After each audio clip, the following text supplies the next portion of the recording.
Here at Barnes-Jewish Hospital, the patient and visitor experience is very important to the care that patients receive here. When everybody comes to our facility, we want them to feel comforted. We want them to come in knowing where to go, what they're here to do, and how do we get them there. We need to make sure that they know where to park, where they can get a warm cup of coffee, if they need to get some food. So the experience when they enter our facility is critical to the rest of their care pathway.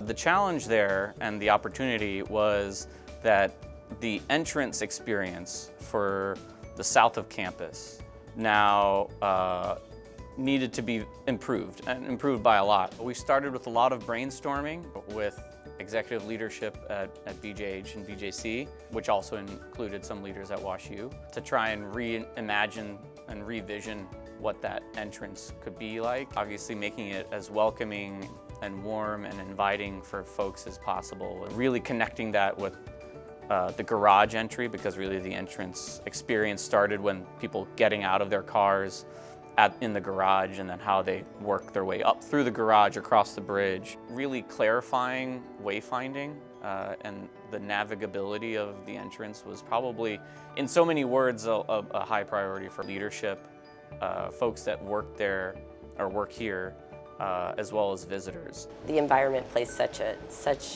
an important role in the experience. The improvements that are being made will have such an impact. All those things are going to contribute to a better experience even before they get into the hospital. So if we can set them up for a good experience from the start, why wouldn't we do that? Just the space, the volume and the kind of space that you'll see when you walk in is going to be such a difference from today's experience.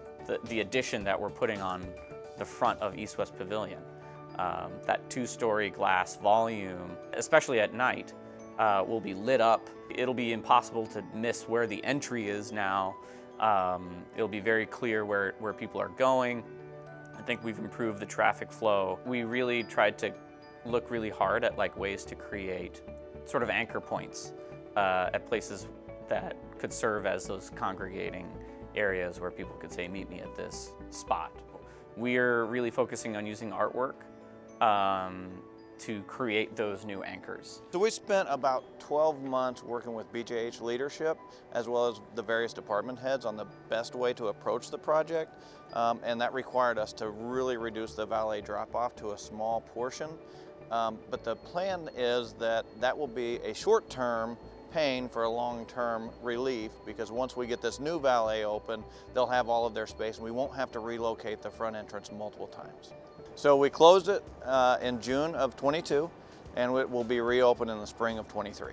The Plaza Entry project itself is really a series of projects, but ultimately what it is redoing the face in the entrance to BJH, as well as the new tower that's going up. So there's going to be a new pedestrian bridge across BJH Plaza Drive.